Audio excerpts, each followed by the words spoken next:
السلام عليكم.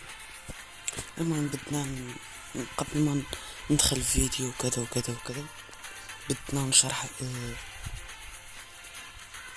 يعني استفسارات اللاعبين للعبة فري فاير او مشاكل اللاعبين. الحين راح نشرح البند وما يأتي معه وكذا، يعني البند الشامل، حقيقة نظام البند وتطور الحماية. البند في فري فاير ماشي قرار عشوائي، هذا نظام حماية مطور بالذكاء الاصطناعي كيقرا قاع تحركاتك في اللعبة. من 2017 ل 2026 الحماية تبدلت بزاف وما بقاتش كتسنى غير البلاغات اللي في اللعبة. دابا السيرفر كيكتشف اي تغيير في ملفات اللعبة. الشركة حاطة ميزانية خيالية باش تحمي اللعبة او اي محاولة ديال الغش، كتعني حظر الحساب واحيانا حظر يعني الهاتف، يعني اللي هو يعني مكتوب في الملفات ولكن ما كيطبقش. الجزء الثاني، علاش الخدمة ديال العملاء ما كتجاوبش؟ يعني اسئلة انا جيت نجاوب عليها نيابة عن مطورين اللعبة.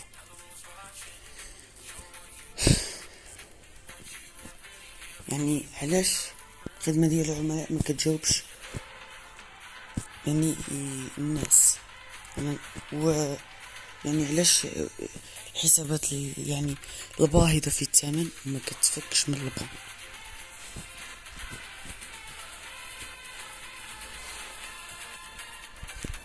بزاف ديال يعني اللاعبين او الناجين كيقولوا علاش الخدمه ديال العملاء ما كتجاوبش. الجواب حيت قرار البنك كيكون نهائي ما فيهش ماشي مسامر ولا قاتله كيف ما كنقول.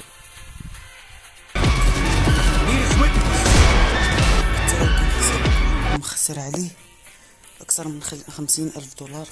السيرفر كيشوفك مجرد رقم ID معرف لاعب فقط، خالف القانون والعقوبة كتطبق على كاع الناس بحال كمطور كيوتيوبر اي كيما كان الحساب حساب واحد. لو كانت الشركة كتعرفوا على الحسابات المشحونة اللعبة غادي تفقد المصداقية ديالها والميزانية والاقتصاد ديال اللعبة غادي يطيح الارض.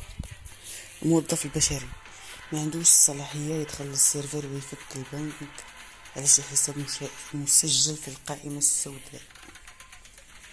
يعني فقط موظفين ذو العليا الخاصة، يعني مثلا ادمين في الشركة ما يعرفش حتى يكتب كود واحد، يعني كيف ما كنقولوا كود ما يقدش يكتب.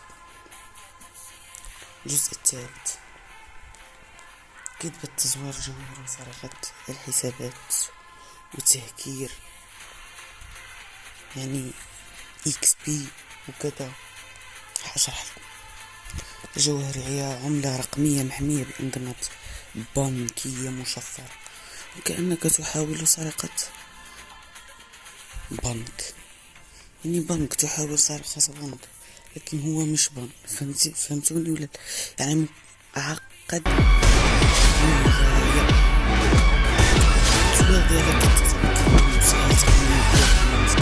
جوهرة مجانية هو مجرد خدعة بصرية في شاشتك أنت بوحدك وما كتقدش تشري بها حقيقيا. يعني مثلا إكس مود للتصوير فقط، باش تصور فقط.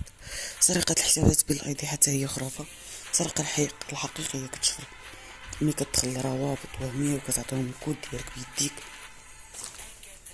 الجزء الرابع،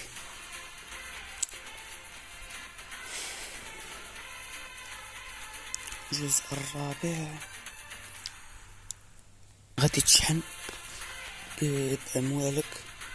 يعني راه واخاك راه ماشي أموالك، غادي تقول لي كيفاش؟ أنا جاي نفهمك.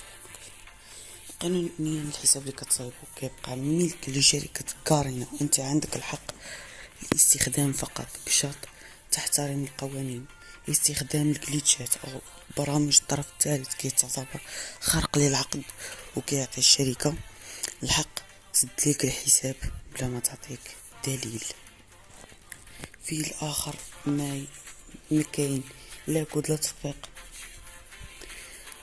ولا حتى شي ثغرة غتفك ليك البند.